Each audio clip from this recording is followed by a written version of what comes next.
किसी हरे भरे जंगल में दो पुराने दोस्त रहते थे। एक था आम का पेड़ और दूसरा नीम का पेड़। नीम का पेड़ बड़ा ही घमंडी था। वो अपनी शाखाओं को बहुत साफ सुथरा रखता और किसी भी पक्षी को अपने ऊपर बैठने या घोंसला बनाने की अनुमति नहीं देता।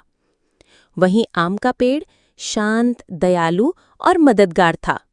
उसकी शाखाओं पर हमेशा तरह तरह के पक्षी बैठते, चहचहाते और मीठे मीठे आम खाते।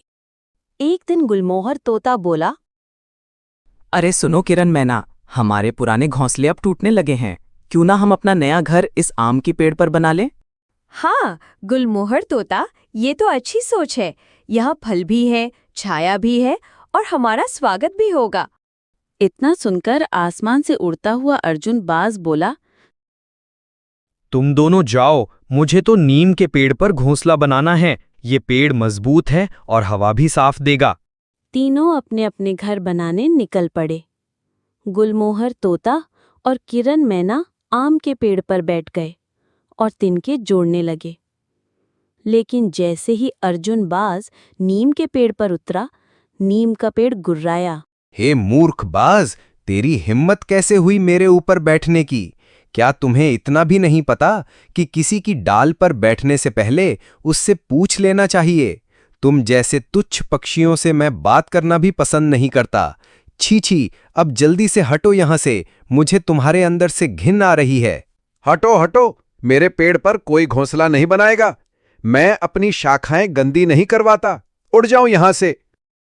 अरे अगर हम पक्षी पेड़ों पर घोंसला नहीं बनाएंगे तो कहाँ जाएंगे? पेड़ का काम ही तो आसरा देना है। लेकिन नीम का पेड़ हंसते हुए बोला, मैंने तुम लोगों का कोई ठेका नहीं उठा रखा। मेरी बला से तुम कल मरते आज मर जाओ, मुझे कोई फर्क नहीं पड़ेगा। वैसे भी तुम्हारे मरने से कौन सा धरती सुनी हो रही है? वैसे भी धरती पर तुम जैसे तुच्छ पक्षियों का कोई काम नहीं। अब फूटो यहां से, वरना अपुन का खोपड़ा घूम गया ना तो तेरी वाट लगा दूंगा।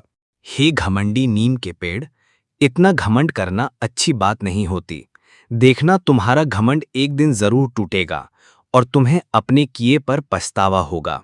घमंड तो लंकापति रावण का भी नहीं रहा, तुम तो फिर चीज ही क्या हो। हे बाज, तुम अपना घोंसला मेरे पेड़ पर बना लो। मैं वादा करता हूं कि तुम्हें मेरे पेड़ पर किसी प्रकार की कोई परेशानी नहीं होगी। देखते ही देखते बाज भी अपना घोंसला आम के पेड़ पर बना लेता है और सभी खुशी खुशी एक परिवार की तरह रहने लगते हैं। हे नीम के पेड़, देखो मेरी किस्मत कितनी अच्छी है। मुझे एक परिवार मिल गया और तुम आज भी अकेले हो और हमेशा अकेले रहोगे।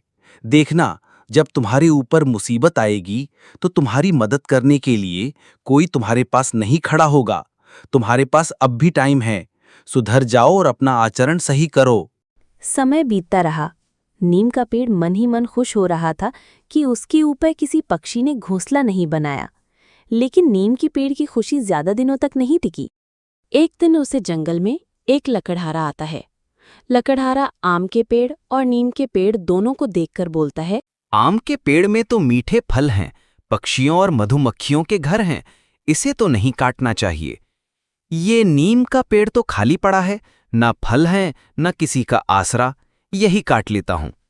इतना कहकर उसने नीम का पेड़ काट दिया।